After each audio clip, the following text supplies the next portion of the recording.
In a world full of noise, two voices rise above the chaos. Ron and Brian. They speak truth. They stir thought. They accidentally help. News, nonsense, and necessary self-care. Join the cult of Ron and Brian. Because the work is so important. All right. Good evening, everybody. It's time to do that work that's just so important, people. And we are here. It is Sunday night. It's 8 o'clock, and it is time for episode 364 of The Cult of Ron and Brian. I'm joined, as always, by my good pal, Brian. Brian, how the hell are you this week, sir? I'm hyped up. I am hyped up. I am feeling good. I am feeling productive. I am feeling like my anxiety medication's working. I'm not feeling nervous at all. I'm not feeling like I'm going to let you down in any way. I feel like this week I'm going to bring it and I'm going to impress you. I'm going to meet the standard that you set every week that I always fail. I always drop the ball. I know that. I understand it. But this week, I want to make you proud, Ron. That is my goal. That is what I'm bringing to the table. That's the energy here. It is Sunday. It is late July. We are knee deep in flying through summer. Are we in summer, Ron? Summer, not just summer, Brian. Hot podcaster summer. Love that. Love that. That's my favorite. That is my favorite sound that Matt has put together through the 38 years we've been doing this show. And he's done a lot of sound bites. How are you doing, Ron? How are you doing?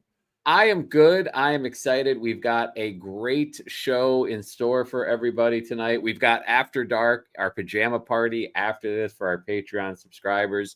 I think we just get right into it with the Drink of the Week. Drink of the Week. Na zdrowie. Salud. Drink of the Week. Pleasure. Pause. Drink of the Week. Drink of the Week. Drink of the Week. Drink of the Week. Brian, what are you drinking tonight? You know, Ron, a lot of times we go out, we drink beers, but do we know what is in our beer? Do we know that the brewer, the brewing company has gone to efforts to make sure that our beer is good for us, that our beer is using the best ingredients? Most beers are not. Most beers, we're not thinking that. But this week, the kind people over at Peak Organic Brewing Company, they sent me a 2-pack of their Happy Hour, which is a crushable Pilsner. Ron, local sourcing, clean and crisp flavor, non-GMO, organic. This is the best ingredients in beer. Happy Hour is a masterfully designed Pilsner, built to be crisp, clean, and crushable. This beer is easygoing, pairs well with everything, including another beer. That's why I thank them for sending me 4 of them. With this Pilsner, Ron, it's always Happy Hour with an ABV of 4.7. Beer Advocate gives it a score of 86. Look at that see-through, Beautiful. With very little foam on top. You know, I like to keep the foam inside. I'm going to take a sip of this beer.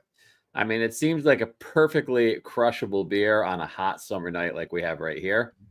Absolutely. Listen, the only thing it lacks is some kind of citrus flavor, but I'm going to tell you something. This is a crushable summer beer. I will be drinking this. Might have a second one for After Dark. I don't want to make promises, but I want to be sloppy by the time we do our After Dark. Can you beat Ron game? We are just an hour and a half away from it, but let's not go off onto a tangent. We've got to stay close to the script this week because we have so much to talk about. Ron, what are you drinking? So this week, I'm bringing a little water to the table this time. Had a few too many beers at last night's Savannah Bananas game. Was a little hungover today, but it worked out quite well because, we have done some collaborations with the good folks at Liquid Death before. They have a new limited edition beer. This is their Liquid Death Serial Criminal Sparkling Water.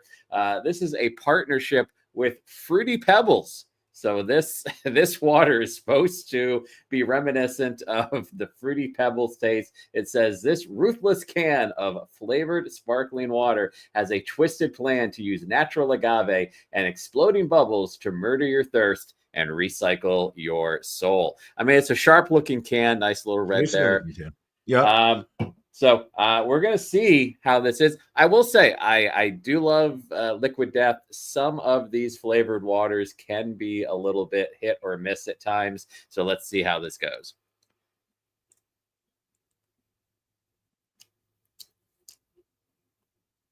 All right. What do we got? What do we got? It is sweet. Mm-hmm. It is somewhat Fruity Pebbles reminiscent. Mm-hmm. All right, keep going. Obviously, the chat is blowing up right now, Ron. Sure. Guy Bannister saying Ron is drinking water. Weak champ behavior. Right off the bat, tensions are brewing. And yes, not only is work important, hydration so important, especially during hot podcaster summer. Hot podcaster summer. So let me take another sip of this here. Keep going. I mean, it is it's an interesting flavor. I don't know that it is one that I would necessarily buy again. But it's worth trying out. There's a lot of flavors going on there. It's disturbingly like Fruity Pebbles, actually. Really? Now, is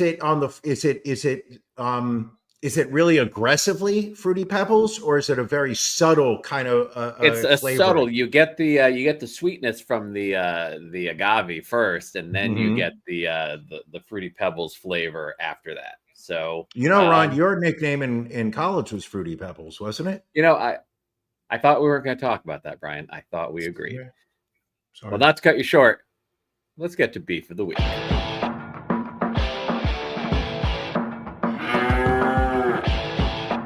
Ron and Brian's Beef of the Week.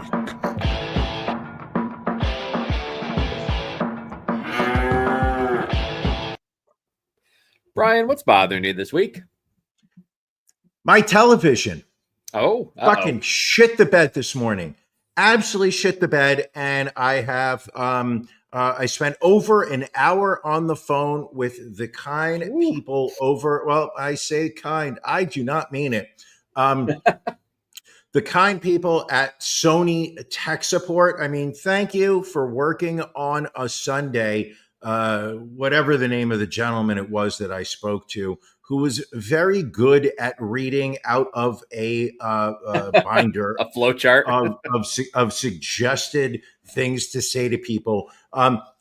Woke up this morning. I think I have gotten the lady into watching The Wire. Restarted The Wire all the way at season 1. I know that's one of the many shows that America has embraced that you haven't watched. However, the tales of early 2000s Baltimore drug dealing street gangs, police, politicians. There's so many levels and layers to the show. I think I've started to get her into it. But this is not, what are we watching? We'll save that for later. But show's going fine. Turned the TV off, went into the kitchen, whipped up a little breakfast, came back, sat down, turned the TV back on. Because what's great about that Sony TV is that if you leave it on for a period of time, when it is not actually it's a smart TV. When it wasn't actually, I'm using past tense now because that TV is shit. When you leave it on like the main screen, you're not actually watching anything. It'll go off after a period of time. Energy efficient. Of course. Doesn't go back on. Does not go back on. When I hit the power button for it to turn back on, what happens? I get 6 red blinking lights at the bottom of the television. What does that mean? Quick Google search. What does ChatGPT tell me? What does Google Gemini tell me? That means the motherboard has probably fried. Oh, I that's don't not like good. that. I don't like that at all. So what do? I call. So I go online. I look up on Sony's website for instructions. I follow the website's flow chart. Did you do this? Did you try that? Did you press the power button? Did you unplug for 10 minutes? I call, and this fucking guy literally has me do all the things that I did previously, because I know the aggressive American, which I clearly was when I picked up the phone to call him. Sure. The aggressive. I did not want to start yelling and be like, I already did that. I did that 4 times. Like I was okay. Let's try it again. Maybe he understands this television better than I. The number of times that he said that he felt very bad that my TV was not working. The times he said that he sympathized. I mean, clear, just right off of a fucking script. He has no idea how this television works. It got to the point where he just basically said, yeah, at this point, you can call a service repair person and have them replace the motherboard. That might be what the problem is. Clearly, that's going to be about $400 or $500 just to get them to look at it. New parts or whatnot. New television's about $1,000. So it looks like I'm going to be poor. Already ordered the TV. A new TV will be delivered on Wednesday.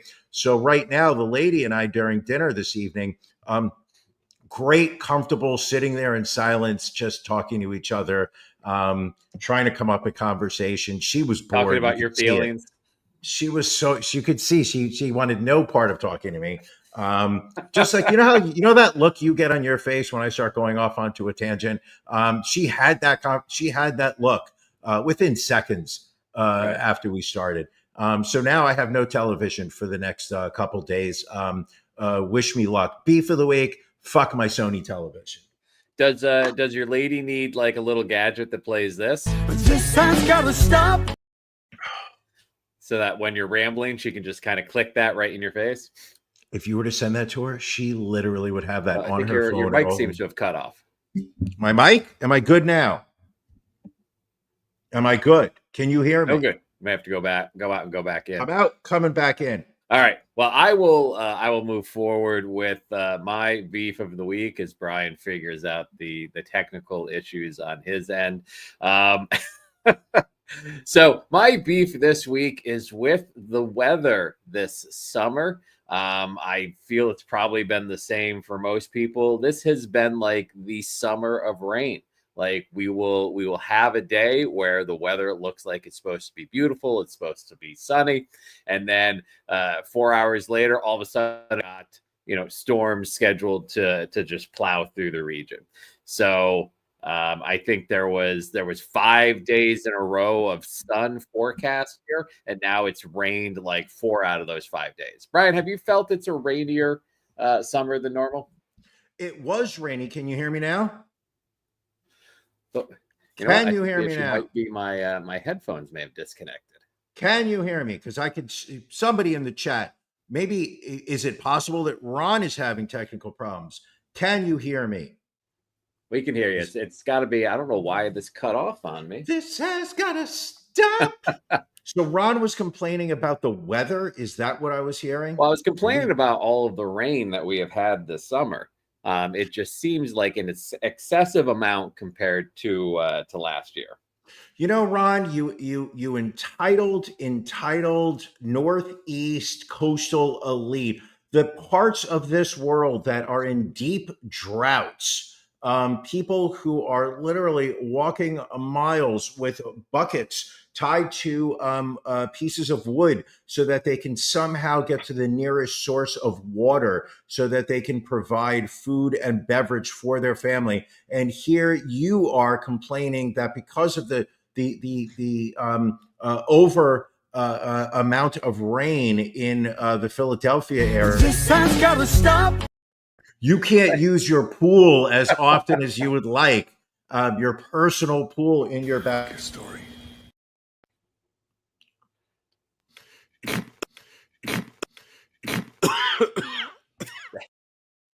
The Brian cough clip is still one of my favorite ones. That's a great one.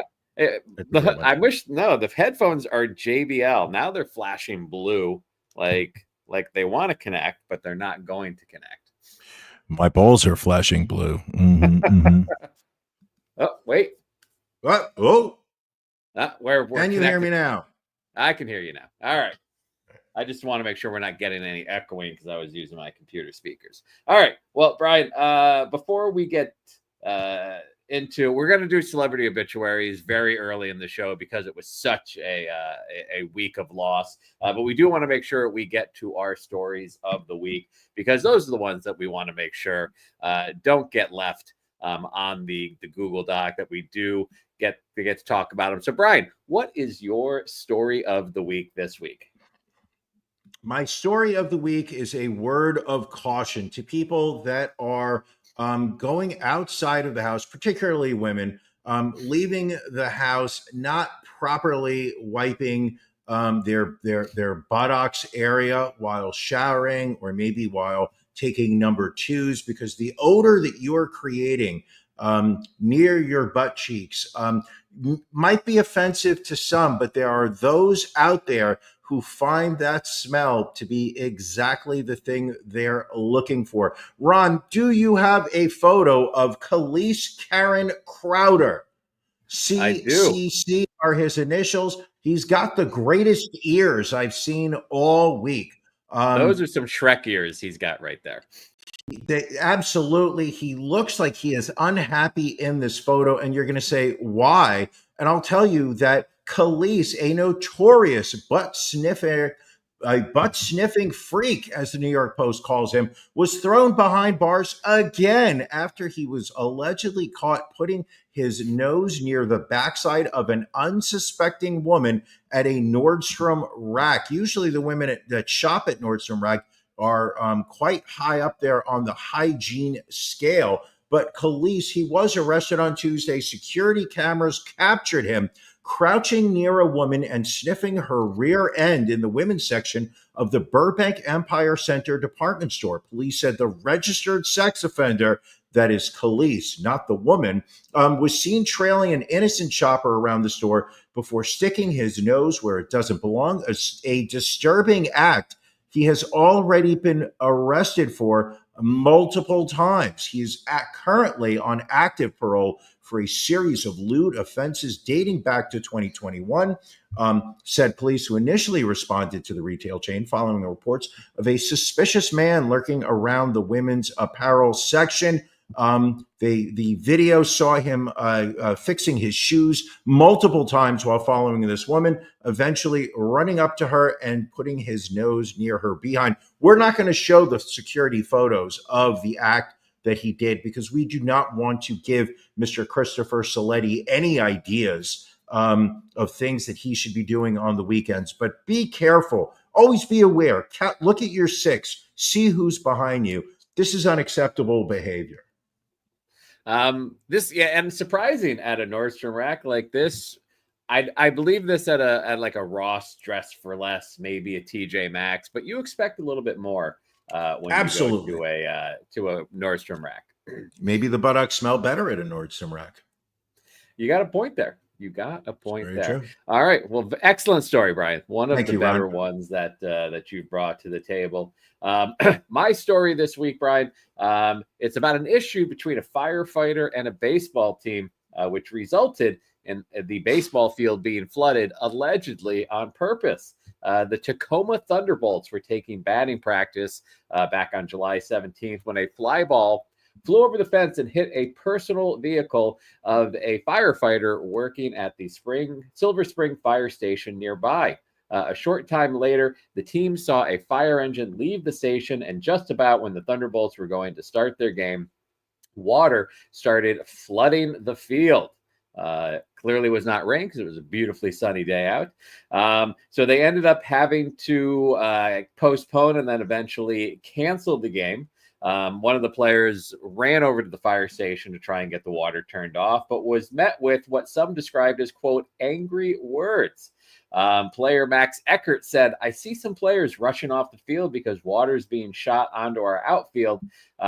And so I ran out there thinking it was a mistake and just saying, hey, you probably want to turn that off or redirect it. And then things apparently got heated from that point on. Apparently, the fire department employees have been told not to park where the truck was, but the firefighter apparently is now on leave, and the Montgomery County Fire Department has issued an apology. Ooh, that gets petty. It's petty, and normally we like petty. Normally petty is good, but not a way for first responders to be reacting. Not at all. Ron, would you consider yourself a third responder?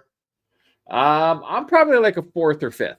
Like you really, there's a lot of layers that need to fail before you get to me, because I really can't do a lot. I mean, what level of responder would you say you are? I couldn't even think of a number because I am so distracted by the yellow bill of your baseball cap. It's so distracting, Ron, because normally you either come in here with your beautiful head of hair, or you're rocking a Yankee cap, or the official Ron and Brian podcast baseball cap. Today you are wearing this. I assume you purchased this at the Savannah Bananas baseball game. Savannah Bananas game last night. Got to show support through the merch. You know, we know that. I sold a few hundred podcast hats at the park last night. I felt the least I could do was buy one in return. Question for you: how much were they charging? This hat, $34. That's not that bad. No, t-shirts were $25. I will say this: the one thing that Savannah Bananas try to do is keep things affordable. The lowest price ticket, $40. The highest price ticket, $80. And they sold out Citizens Bank Park 2 days in a row, 45,000 people strong. That's great. Unfortunately, they went to Philadelphia. I mean, Jesus Christ. Jesus Christ, people. Ron, celebrity obits. Can we do it? I know that people are anxious. They want to know, what are our thoughts, our emotions about some of the famous people that passed away this week. Sure. And let's get to one real quick. Again, I know, Brian, you're not a huge jazz fan. I have, kind of the more extensive background. Legendary jazz musician from upstate New York, Chuck Mangione, creating hits, including Feels So Good, passed away in his sleep on Tuesday at the age of 84 in his Rochester home. Played both flugelhorn and trumpet. Da, da, da, da. You got it. Da, da, da, da. Bring it home, Brian.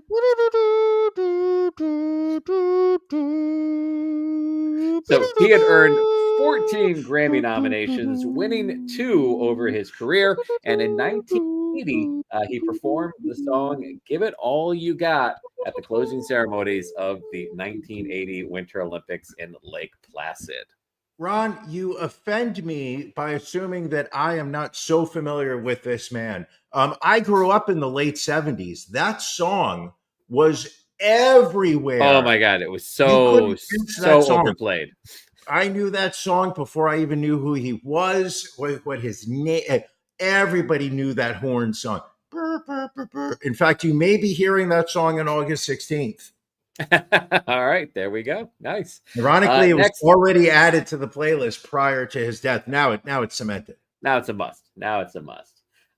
This one was a shock. Malcolm Jamal Warner passing away at the relatively young age of 54, drowning while on vacation with his family at Playa Cocles in Costa Rica. Apparently, people are saying a riptide. It was rough seas. A riptide may have pulled him out and caused his drowning. Apparently, there were no lifeguards present on the beach at the time. A doctor was on site vacationing with his family and did attempt to do CPR, but unfortunately, it was too late. This was it was really disappointing the way the internet reacted to this tragic death of Malcolm Jamal. It was I mean, the number of comments that I saw, videos of people making allusions to the difficulty of African Americans swimming. It's become a racist trope. Definitely not true. African Americans can swim just like everybody else. There's nothing preventing them. But the number of people that made just ignorant comments, I felt really was offensive, given a human life was lost here.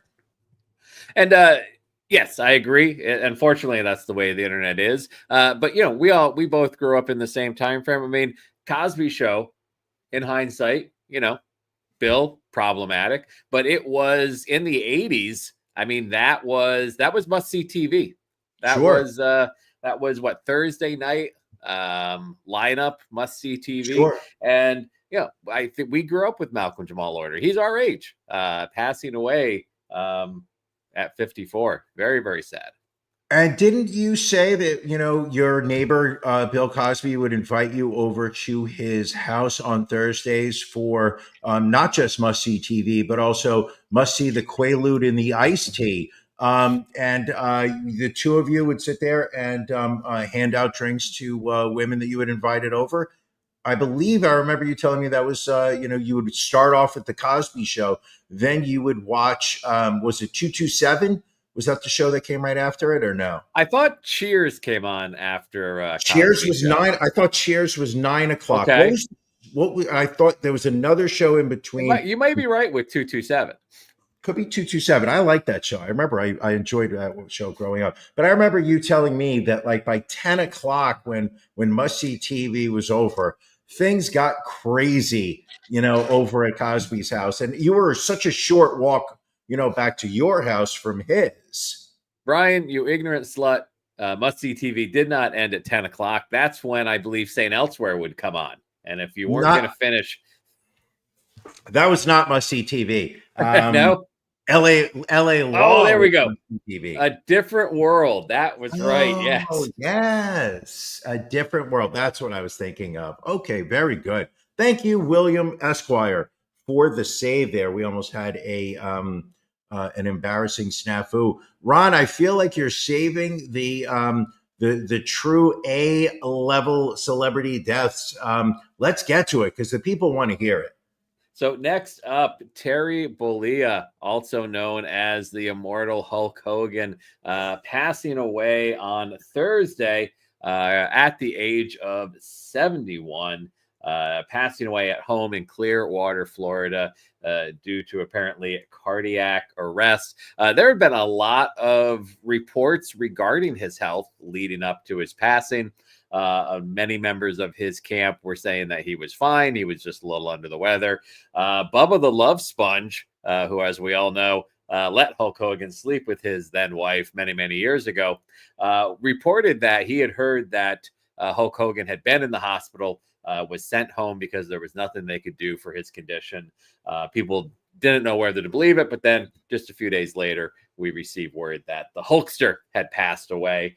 I mean, as someone growing up as fans of pro wrestling, both you and I, you can't really deny the impact that Hulkamania had on the entire world of pro wrestling to get it to where it is today. I mean, if you look at what pro wrestling was like before the Hulk Hogan character was embraced by Vince McMahon and taken off, and look at what wrestling is right now, there would be no professional wrestling the level that it is right now without Hulk Hogan. And at the same time, Donald Trump would probably not be in the White House if it were not for Hulk Hogan.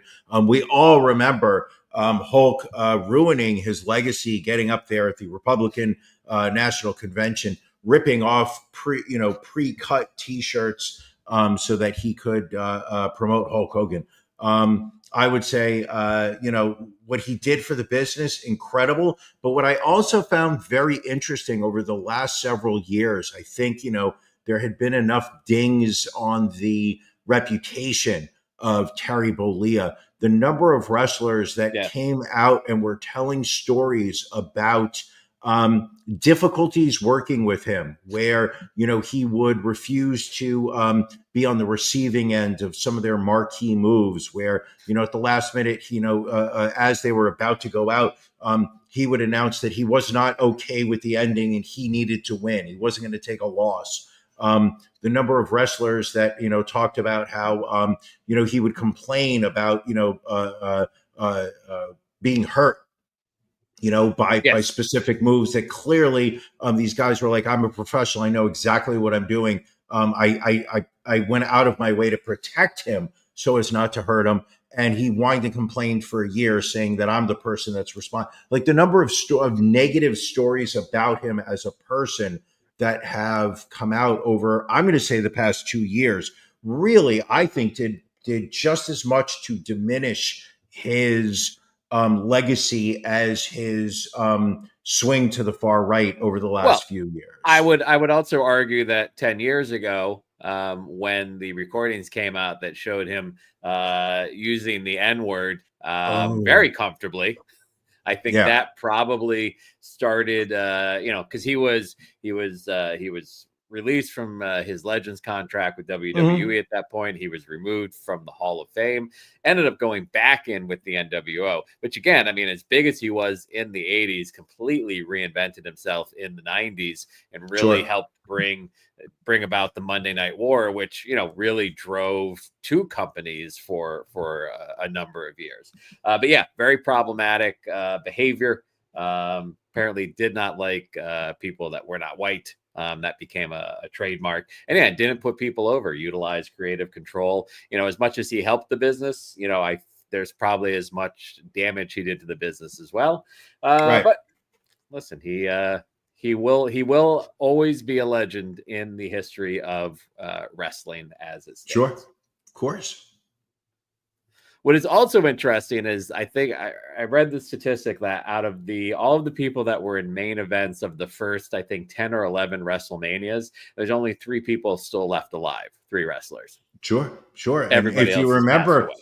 If you remember, if you look at the panel that we had on our very first episode of the Ron and Brian podcast in 1972, if you look at everybody we interviewed, if you remember, it was a 2-hour spectacular.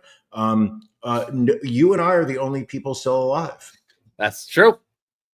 So I guess we are survivors. We are survivors, just like Beyonce. I mean, what was your favorite Hulk Hogan memory, Brian? I have to say him winning the belt against the Iron Sheik. I had just entered following wrestling when he was making his rise, I guess you could say.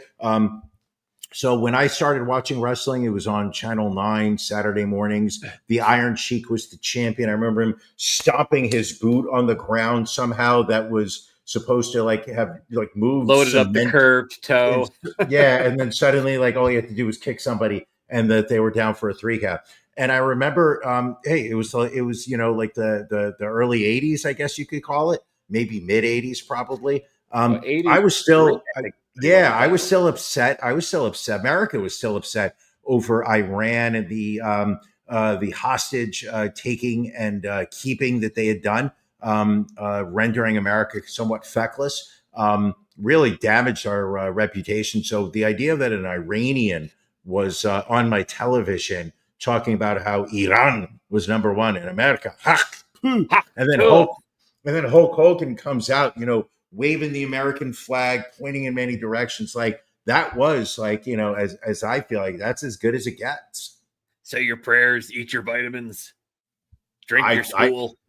I thought that if I had done that, I would have been in good shape. But Hulk Hogan's dead. But that's not even the biggest death of the year. No, of the week. There's even one more. And this was tragic. Ozzy Osbourne passing away at the age of 76. I mean, yes, he did have Parkinson's. We knew he was in great health, but I mean, he had just done his final concert just weeks before. Sure. So I think it was, while it wasn't shocking that he had passed away, I think it was surprising how close to that concert performance. He passed away, but an all-time legend in Sure. pop culture. I mean, forget course. music. He impacted so much in entertainment. I mean, Sure. can you picture reality TV having taken off the way it did if it weren't for the success of the Osbournes? There would be no Kardashians without the Osbournes. There would be, he really started that genre. I mean, you got to give also a lot of credit to Sharon for Oh yeah, understanding that the people would want to watch the daily comings and goings of a celebrity family. But if you look at what celebrity TV, what celebrity reality TV is now, it starts with Ozzy Osbourne. Nobody would have watched that show if it was about Sharon or Jack or right. what's the daughter's name? I don't remember. I know there Kelly. are two daughters. Kelly, yes. And the little dogs that were shitting and pissing all over the house. I remember that. He hated Like the those very dogs. fact, Good Lord. the very fact that I watched the Osbournes, and that might Yeah. be the last reality show I've watched. But people, a lot of the younger generation right now are, they think of Ozzy as that reality. But I'm a metalhead, so to me, I was a kid in junior high school listening to Casey Kasem's Top 40. I was listening to my mom's WCBS FM, where they were playing the best of the 50s and 60s, and I was just basically accepting what music other people had put on that in my house. And then suddenly Blizzard of Oz came out, shouted it was just like what was the album that I really got into? It doesn't even matter. It was Ozzy. And the idea of, hold on a second, there's this loud music, there's aggressive music, but it's somewhat satanic, but it's also fun. And that just like opened my eyes to the idea of, oh, wait a second, there's this whole genre of music that I could get into that was for me, that my mom would roll her eyes at. It was right around the time MTV really started to embrace it. I think it was Shot in the Dark was the video that they just played like every day. Shot in the Dark. And then that suddenly opened, me to the idea of, hold on, let's go backwards. There was, music, that he had done. Then I discovered Black Sabbath, which was just like, holy shit, I've never heard this sound before. And then you listen to modern rock music, modern heavy rock music, and you realize everything is about, writing riffs that just you repeat for 2.5 to 5 minutes. And you go back, and that is exactly what Black Sabbath did. They were like, we're going to write a dark, brooding riff, and we're going to play it for 3.5 minutes. And you're going to fucking you listen love to it. Like Paranoid or Iron Man or War Pigs. Classic all-time songs. But yeah, that was just, and Randy Rhoads back when he was playing guitar with him. I mean, just an amazing guitar player. It was peak Ozzy. I think that I feel like Randy brought out the best in Ozzy. I've heard a lot of stories about him, touring of late. I feel like, he did a couple tours that he probably shouldn't have. He's retired like 18 times. But I'm going to say, like, I'm glad I saw him live. He brought a lot of joy to a lot of people. The number of hours that people have spent listening to his music, when you think about a poor kid from Birmingham, England, high school dropout. Yeah, not, you think, you go back to that point and you kind of think like what his future is. And every piece of attention that has ever been paid to him, positive and negative. I mean, he got arrested for urinating on the Alamo. There was that famous story of him biting the head off of a live bat that really caused a lot of disturbance for him at the time. But you look at it now and you're just like, of this man led such an amazing life, completely deserved. You don't hear a lot of people talking trash about him or being jealous of his success. It's just, I think if you think about it, like the music I listen to and have listened to for 40 years at this point in my life, it all goes back to him. It all goes back to him. Black Sabbath, and the music that I've listened to wouldn't exist if it wasn't for Ozzy. He's not what he used to be over these past few years. So, I can't really say that we're going to be shocked that we're going to miss him. He hasn't really been out there. Obviously, he was battling some medical diseases, but the idea that we are now living in a world without him, it's a sadder world. Agreed. I mean, yeah, you mentioned like growing up during the 80s, and like you said, bit the head off of a bat. Snorted a line of ants allegedly when touring with Motley Crue. I mean, all things considered, the fact that he made it to 76, considering the amount of drugs and alcohol he did in the 80s and 90s, fairly impressive. But at the end of the day, he was a father, he was a husband, he was a family man. And to your point, I don't think you've really heard anybody say anything negative about him. And the variety of individuals that have paid tribute to him by playing his songs in concert go across all genres. I mean, again, it's an influence that will live on forever. He will be missed. He will absolutely be missed. All right, next up, well, we'll have to see. Hopefully no one will pass away in the next 20 minutes. Hopefully that covers everything. We did want to talk about a new CNBC study that just came out. It's been going on for about 20 years now. It scores the quality of life in all 50 U.S. states. It has 135 metrics across 10 broad categories. Brian, would you like to see if you can guess who the top 10, and then we'll try and figure out the bottom 10. Who do you think the top 10 for quality of states for quality of life were this past year in this survey? I'm going to say that they're probably not going to be big states. I'm going to say they're small states with lower expectations of what life is. I'm going to say you're going to have a lot of states in the New England. I'm going to throw in some Maine, some Vermont, maybe Maine and Vermont are both on there.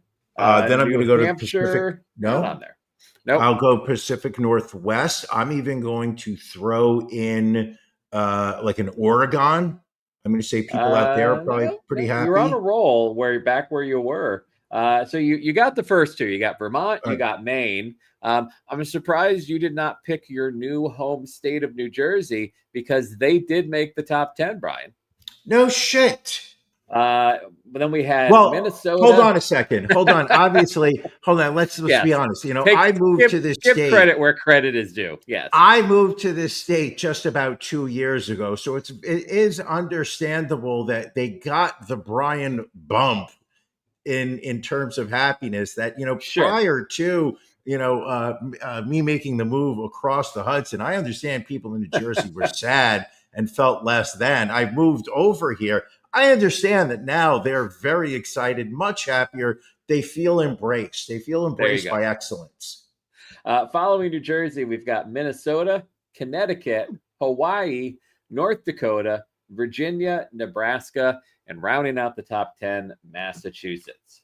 So now we go to the flip side of the coin. We go to the top. Yes, you have a question. No, I don't have a question. I know exactly what state I'm going to pick in the bottom 10. And I'm going to say the great Commonwealth of Pennsylvania.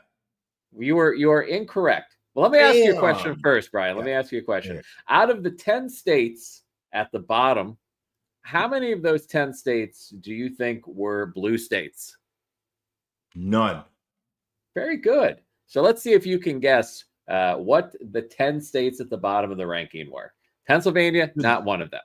So these are the most unhappy states. It's ranking quality of life. So this is the 10 states with the lowest quality of life. We're going to the deep south. We're talking Arkansas, West Virginia, Georgia, Alabama. We're going to go to Kentucky. I'm going to throw in maybe even an Arizona, possibly a Texas. Then how am I doing so far? So I would say you got half of them. So so the 10 states at the bottom of the ranking were Tennessee, Texas, Indiana, Louisiana, Utah, Georgia, Alabama, Arkansas, Oklahoma, and Missouri. A lot of the reasons for that low rating: access to health care, access to reproductive health care, education, pay gaps, things of that nature. Sure. And those are also the states that are impacted the most by the current tariff wars going on with this administration. Yeah, I would say so. We're those states are fucked and they don't even realize it. Are you surprised that there wasn't at least one poorly run blue state in there? No, not at all. Okay. I feel like the quality of life in those states is better. It's a fundamental issue that we're having in this country in terms of how we want our how we want this country to run. Are we a country that only that wants to draw a line in the sand right now and say that what the haves have they can keep, and what the don't haves let them suffer and try and figure out a way to get something? Or do we want to live in a country where we take from the haves and give to the have-nots? The problem is, really, the way I see it, is the Democrats have failed in terms of putting together a strategy on how to actually distribute to the have-nots in a fair and equitable way. And that's why they keep losing. They're a terrible fucking party. But I digress.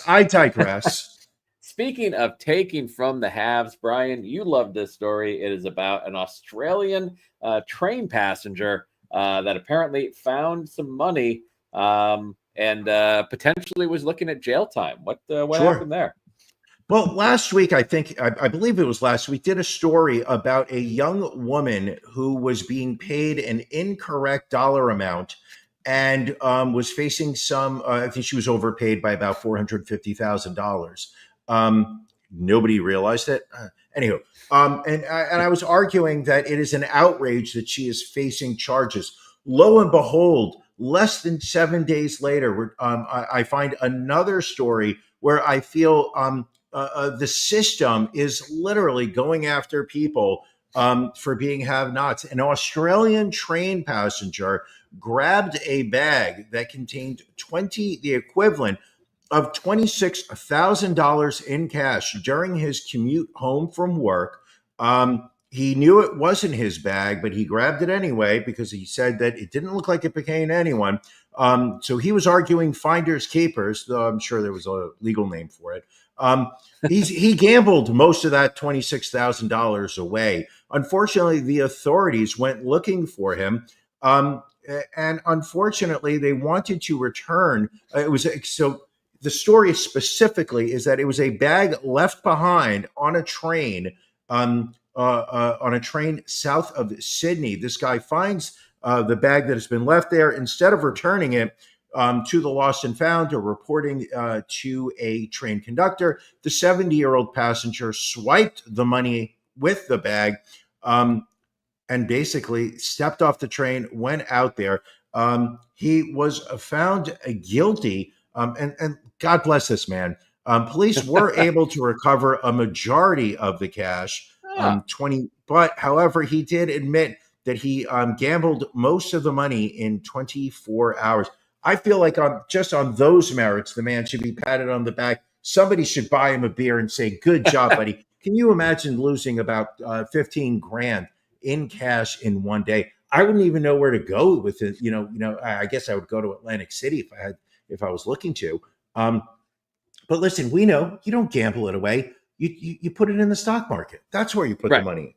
Put the money in the stock market. That's what I would have done. But it's just another unfair case where this guy somebody leaves a bag unattended. This guy picks it up, and now they want to put him in jail for it. I believe possession is 9/10 of the law, Brian. That's kind of how I look at it. In my opinion, it should be a little bit more than that. Well, maybe 51%, you're saying? I'll take it. All right. What do we have next here? We got there was a Keep ton going. of We got stories. weird stories. We had so many weird stories this week, Ron. Pick one. So children were probably traumatized for the rest of their lives this past week when a alleged Florida crook dressed as the Chuck E. Cheese mascot was arrested on credit card theft charges. This is Jernell Jones, which you're not going to recognize him because he is in full Chuck E. Cheese attire. He was working at one of the restaurants in Tallahassee when police stormed the restaurant during a birthday party and placed him in handcuffs. He was captured on camera wearing the signature purple sea sweater as his giant mouse head sat on top of a nearby cop car. Oh, it's so good. Absolutely. And what I love about this picture, I'm not even going to ask you to zoom in. Look at the concerned kids in the background. They're like, hey, why is that police officer arresting Chucky? Why? What's wrong? What did Chucky do? And apparently he was stealing credit card information, which technically, I believe, you tell me if I'm wrong here, Ron, I believe that's a crime.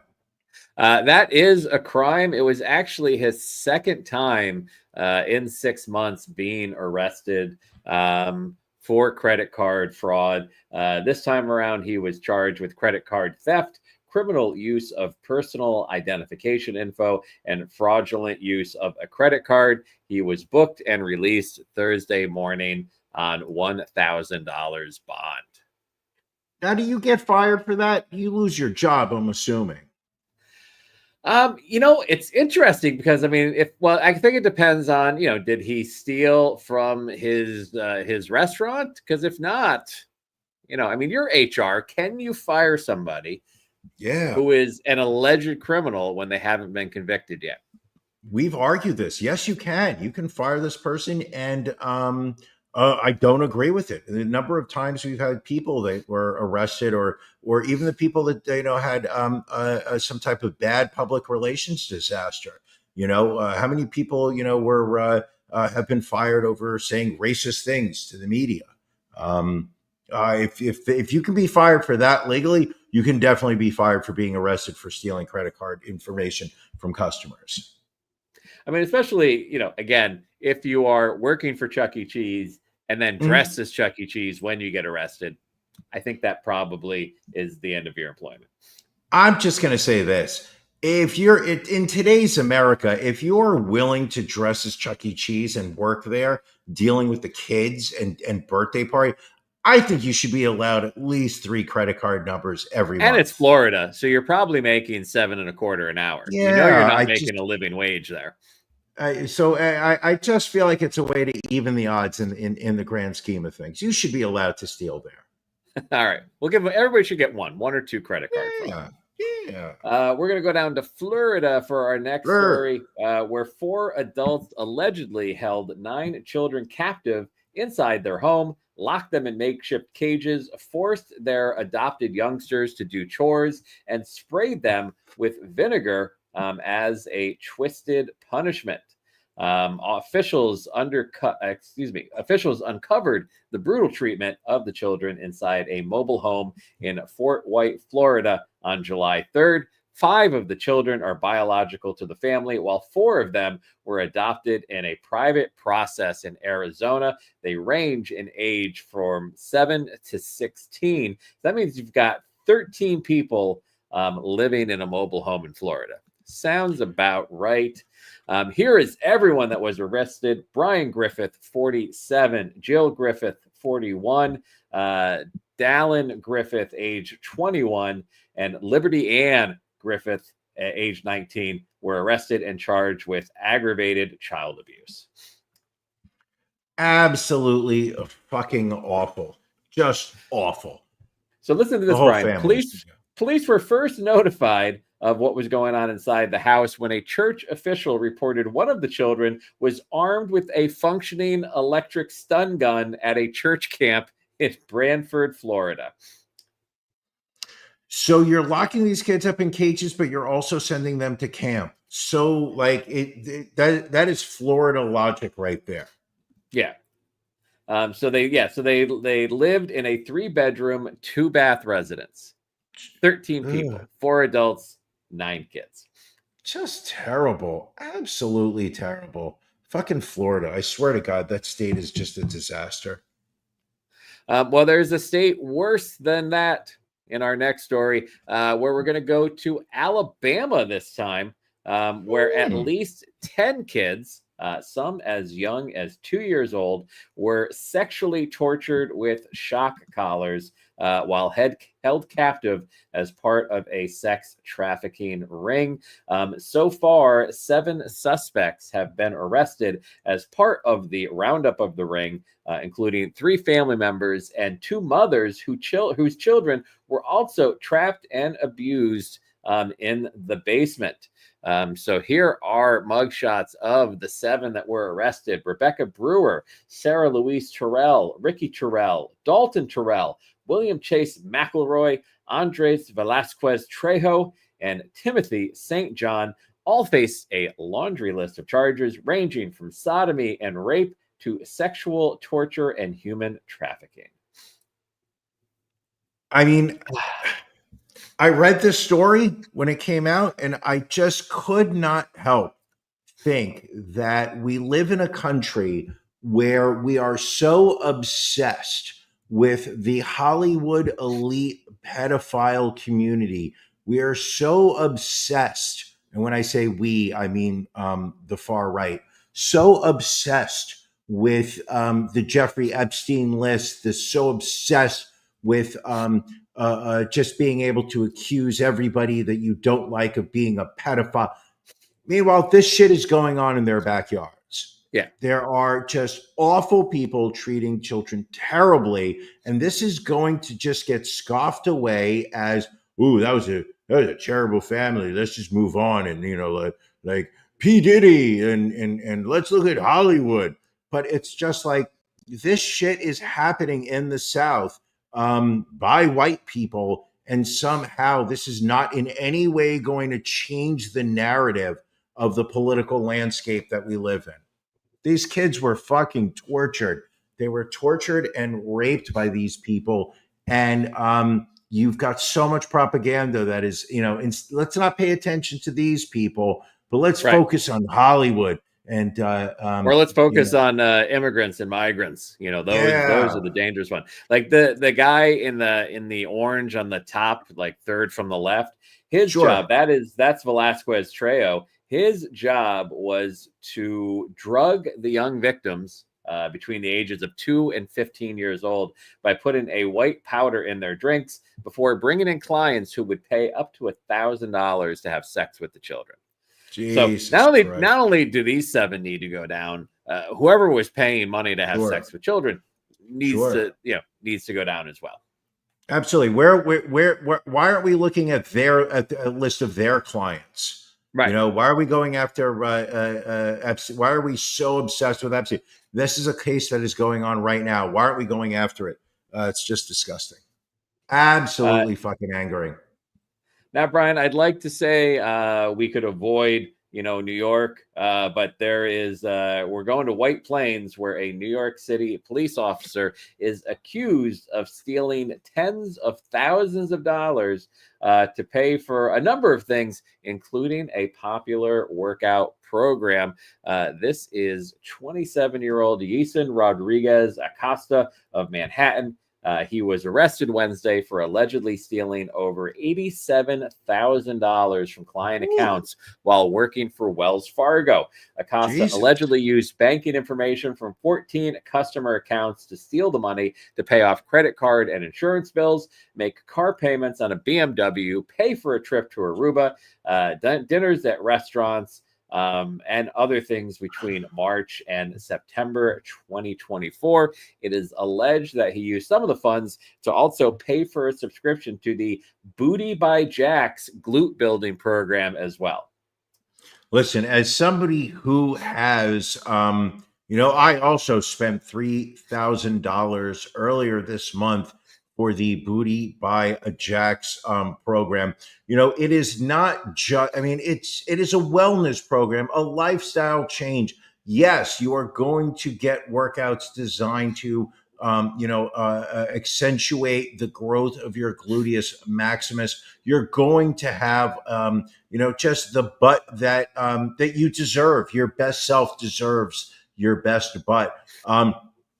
That probably, I could get past that theft. I You mean, could. that's money being spent for good. Have you seen Jake's butt? Have you seen his butt? I have not. I can't say that I have. It's a good butt. How's your butt doing? I mean, if you've been working the program. I listen. I don't know if I've been working it. I mean, I Yes. Okay. What else? So I want to ask your opinion on this. Sure. Ooh. Because you're a purist. You are a fan of baseball. Sure. You always have been. So have you heard the story coming out of Haddonfield, New Jersey, about a little leaguer that was suspended for bat flipping? No, not at all. The only Haddonfield I know is in Indiana, and that's where Michael Myers killed his sister. Well, this is in Haddonfield, New Jersey. New This is Jersey. what's the kid's name? Dad's name is Chris Heenan.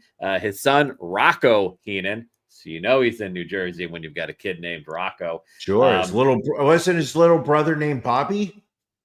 I possibly will have to do some research. But so apparently he hit a home run that led to, it's Marco Rocco. Not his first name was not Rocco. So Marco Rocco hit a home run and then did a little bat flip as he was going up the first base line. This resulted in him getting a 1-game suspension. This was back on July 16th.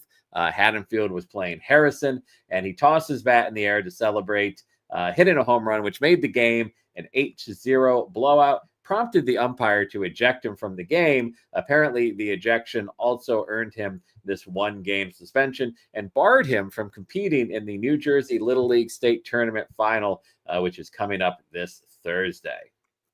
For just bat flipping, for flipping a bat? Just bat flipping. Apparently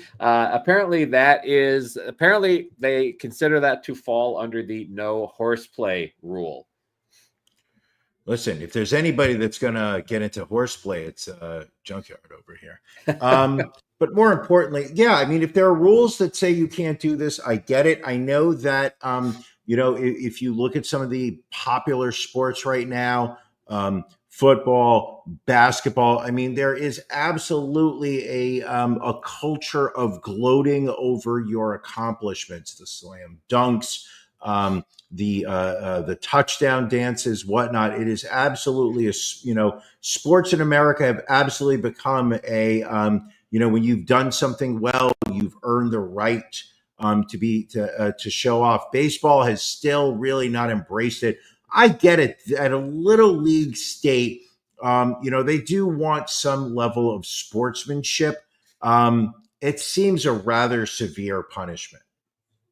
Well, so his father has applied for an emergency restraining order, and there will be a hearing this upcoming Wednesday to determine if he will actually be able to play in the championship game. Okay, all right. I'm going to be honest with you. I really don't care, but it'll be great to see. If the rules say you can't flip your bat, don't flip your bat.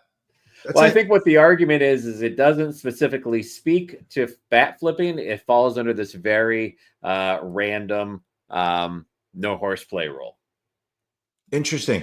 Billy makes a good point here. When you show off the title belt, does that go against the podcast bylaws of no horseplay during the podcast?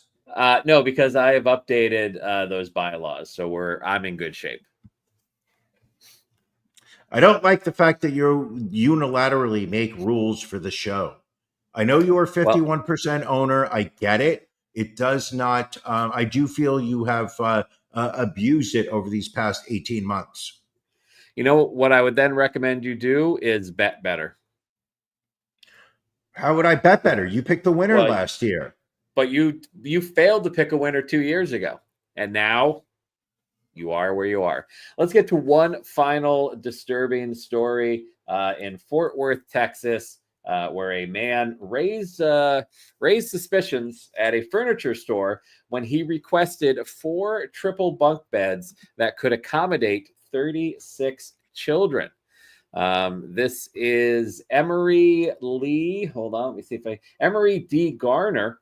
He was in, and I believe I forwarded the TikTok investigation that the furniture store did. This was incredible. So he goes into a furniture store. He wants a triple bunk bed, and he says, "But I want big bunk beds. I want to be able to fit 4 kids in each of these bunk beds." So the woman who was waiting on him gets a little creeped out. I mean, rightfully so. And talks to one of her coworkers like, "Can you handle this guy? Like, just something doesn't seem right." And the guy starts researching, finds out this guy is on the sex offenders registry list. Finds his home address, and he's like, "I got to see what's going on here." Goes to this guy's house and sees that the front and the back of the house all have jail bars put up on them. So, like, if you got somebody in that house, there'd be literally no way for them. And apparently he was also living with another registered sex offender, apparently in violation of both of their parole and releases. So the staff notified local authorities, and Garner was arrested and will probably be going back to jail due to violating his parole. Oh my God, that is such a frightening story, because that's, I mean, you know that some shit was going on in that house. Yeah. Or was about to. Like, hopefully, Yeah. I don't know if they've said whether they found any children in the house or not. They were also located closer to an elementary school than they should have been, both being sex offenders. Again, Texas, don't feel the need to focus on anything other than, politics. Don't focus on sex offenders trying to buy bunk beds and putting. Yeah. I mean, how does that even happen? Like, if you lived in a neighborhood, now listen, you live in a very upscale community, so you're not really paying attention. You're not really paying attention to the people around you. But I would think if I came home and a neighbor had started putting like bars on their doors and windows, I might ask what that's about.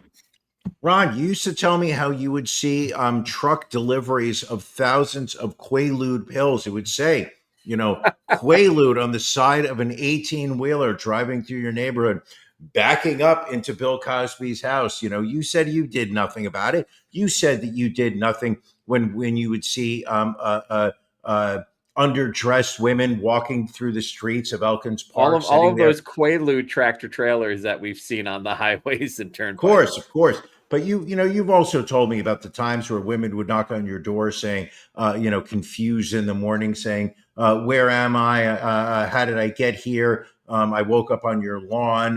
My last memory was that I was at Bill Cosby's house at a party, and he was serving me drinks." And that's when you break out like the "Je ne parle pas anglais."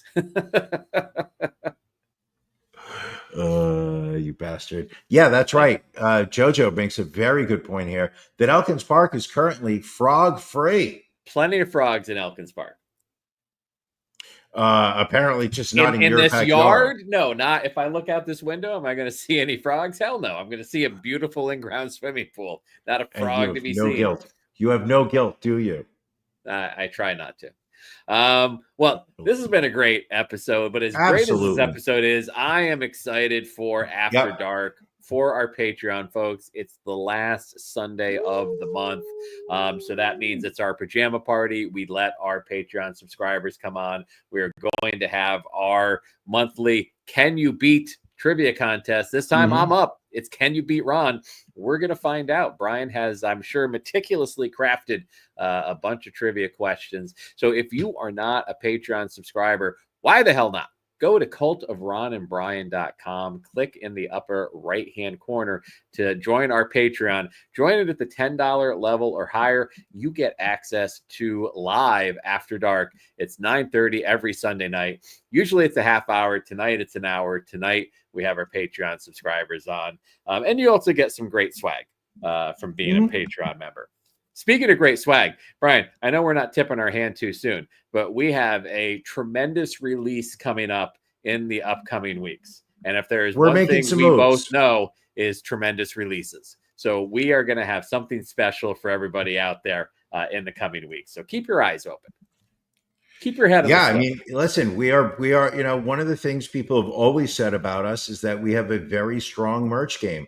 And that's not changing, people. We care about this show. We always say when it comes to the Patreon, people are like, why do I have to pay for the Patreon? Why do I have to put money out?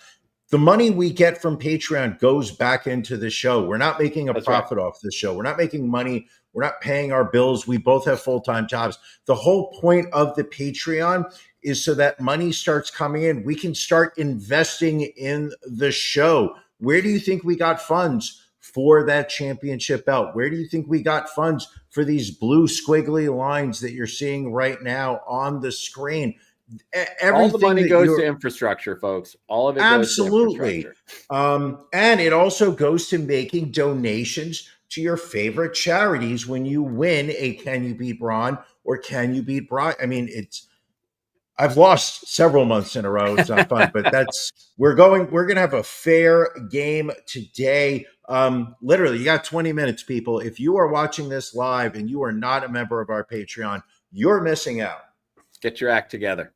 All right, Brian, let's wrap this episode up and get ready. Any wise words you'd like to leave the folks with? Organic beer, Ron. It's the future.